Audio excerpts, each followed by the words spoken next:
Dear viewers, you are watching program Canadian Politics on Umid Television Network. And this is Akhtar Naseem, your host. Dear viewers, for this program, we invite into our studios the candidates contesting the upcoming federal elections and ask them their programs for the people of their riding. Viewers, this evening we are happy to have Mr.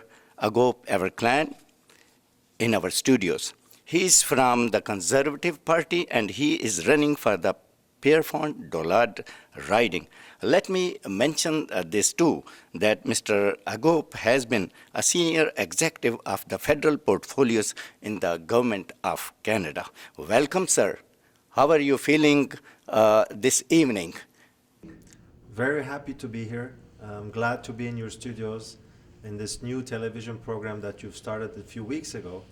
And this is a great opportunity for me to say hello to you and to your audience. And I believe that this is your first time that you are contesting the federal elections. How do you feel and how do you take it? Usually it is believed that the sitting MP is a stronger one. Just a little correction. This is the second time that I am running for the Conservative Party of Canada.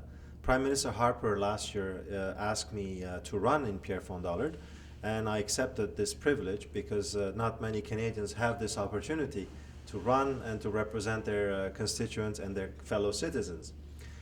Your question is quite accurate. It is not easy to unseat an incumbent, but I have been campaigning very seriously over the last 18 months. And in the last 10 months, I decided to quit my job as Chief of Staff to Minister of Immigration Jason Kenney to fully dedicate my time to the citizens of Pierrefonds Dollard. And I must tell you, it is very encouraging because people want change, and I am going to propose that change. Okay. Mr. Agop, would you like to tell that why did you choose Pierrefonds Dollard riding for the election? I did not really choose myself, but it was an invitation by the Prime Minister and the Conservative Party. They suggested that I run in Pierrefonds Dollard because Pierrefonds is one of the very interesting ridings in Canada. It is actually a representation of the Canadian mosaic.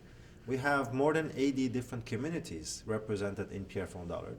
Pierrefonds Dollard happens to be part of the West Island of Montreal, which has not been really strongly represented over the last 17 years. So when I got the invitation, when I was given the opportunity, I did not hesitate, and I accepted that immediately because West Island, Pierrefonds Dollard, is represented basically by 30% of Anglophone Canadians, 30% of Francophone Canadians, and the remaining are new Canadians, like we all are. And I see a new challenge there, a new possibility there, to make sure that Montrealers, especially Montrealers of ethnic backgrounds, cultural community background, to have a strong voice, someone who can speak on their behalf, someone who can voice their opinion, and someone who's going to be available, accessible, and ready to serve them. Okay. And what I believe, for the last more than one term, this riding has been occupied by the Liberals. Do you find yourself well prepared to win this riding for the Conservatives? Absolutely. I myself have a long experience in Canadian politics. I have served 3 ministers so far at the federal level. And as you say, the current member of parliament in Pierrefonds Dollard has been there for 17 years, almost 18 years. But when I go to door to meet my constituents, I ask them some questions. And I ask them if they can name one accomplishment that the member has done, or if they can tell me when is the last time they've met him, or if they can tell me what is his name.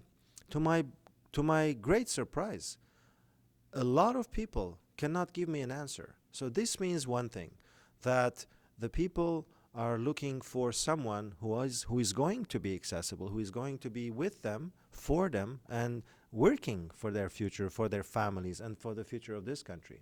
My plan is very simple. I am coming in this writing to propose a change, to propose an option. And this option is how we can make Canada stronger, how we can make Canadian citizens more involved in the day to day public life, and also the mission I've given myself. How can I help new Canadians from the multicultural communities see their place, have a place in the Canadian government, in the Canadian Parliament?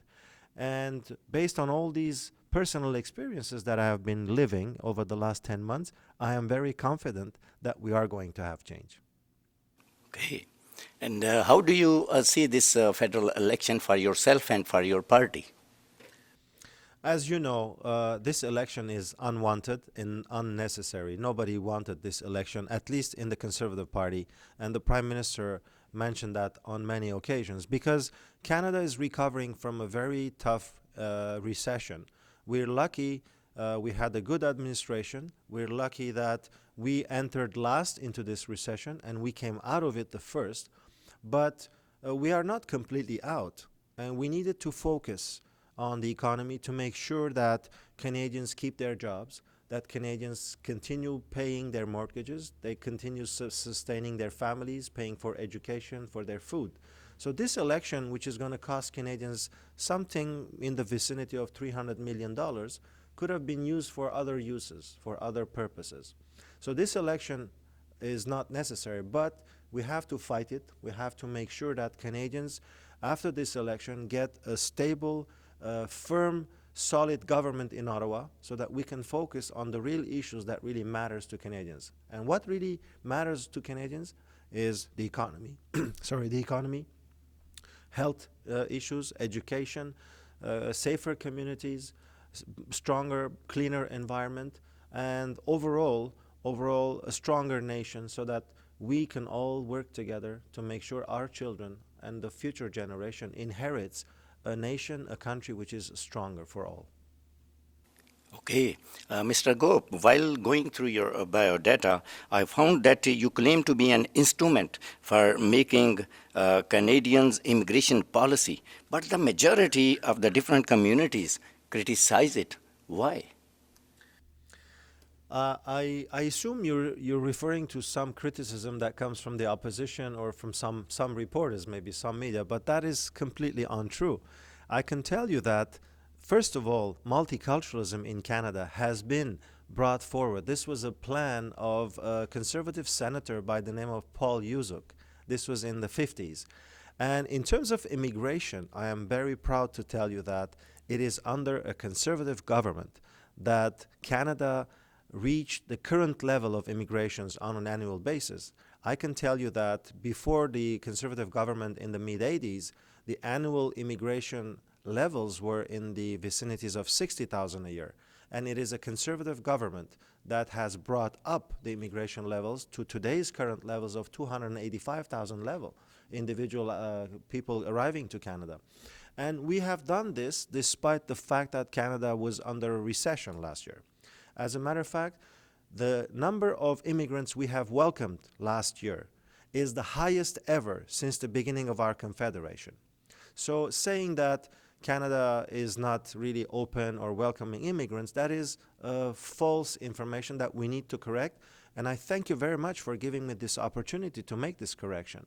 Because not only we welcome, but we need immigration in this country. This country is being built and has been built on immigration. And we need strong individuals, strong families who bring to us their cultural background, their heritage, their knowledge, their information, their education. Our country will be as strong as the strong immigration we welcome in this country. And I will be working very hard towards this to make sure that Canadian families have the opportunity to reunite with their own families who are aspiring to come to Canada to look for peaceful, harmonious society, which is what we offer. Okay. Sir, you also claim to fully understand the spectrum of challenges that face the business community. Would you please like to tell your viewers, the business community, what program do you have? Thank you for this question. Of course, as you know, our economy is based on vital, vibrant industries, commerces, and trades. 80% of our economy is generated by individuals, small, medium enterprises who work hard on a day-to-day basis to make sure that they generate not only income, but also they keep Canada competitive on the international level. What I mean by that is that I myself in the past have been in the private sector, and I fully understand the difficulties and the challenges that business owners might face, whether that is access to loans, whether that is access to credit, whether that is access to international markets. Because we cannot, in this new globalized world, be limiting ourselves to our own region, to our own city, to our own province. We have to be open-minded. We have to go beyond our borders.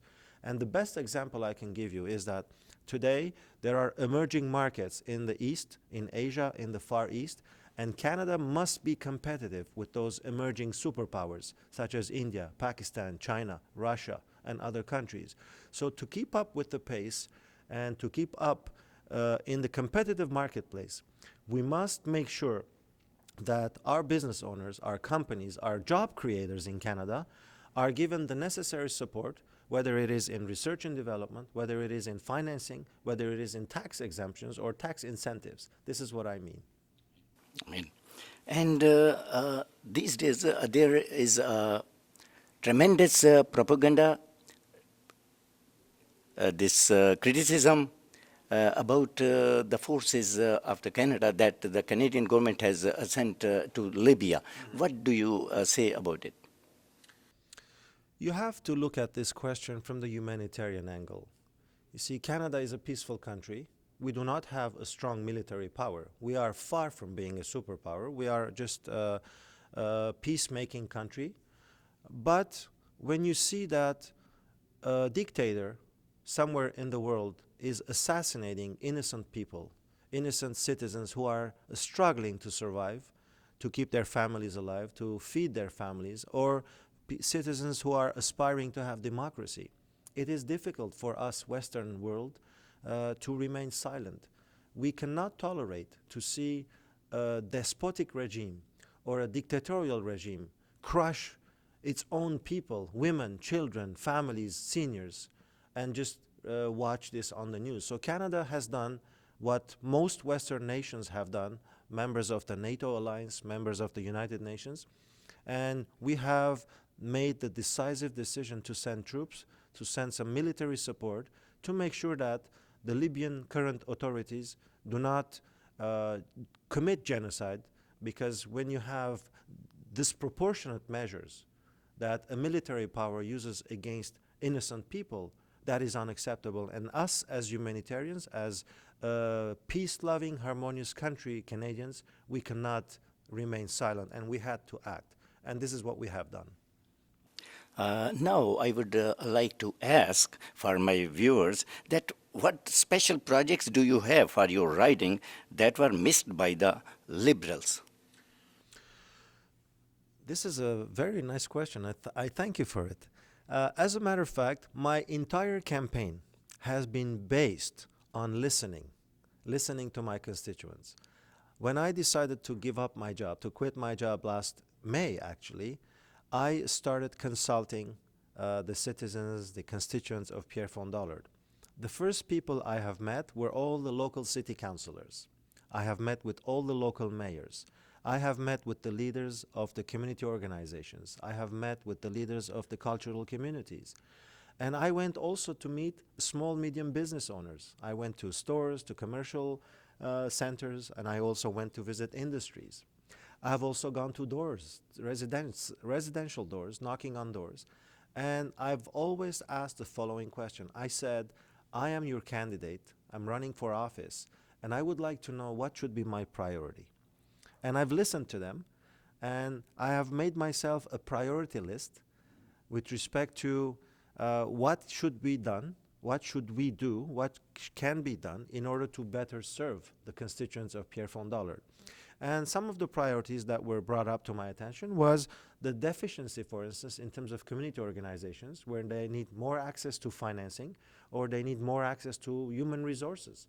There's so many wonderful community organizations operating, but they don't have enough support, they don't have enough funding, they don't have enough people helping them. Or, for instance, there's a question about transportation. So I've listened to my constituents and I've made myself a nice list of projects. And starting this week, I will be making weekly press conferences to make announcements. And I will make sure that Umid TV is also invited when I do my announcements. I have come to know that you speak so many languages. And what do you find that are these languages are helping you for your campaign for the election?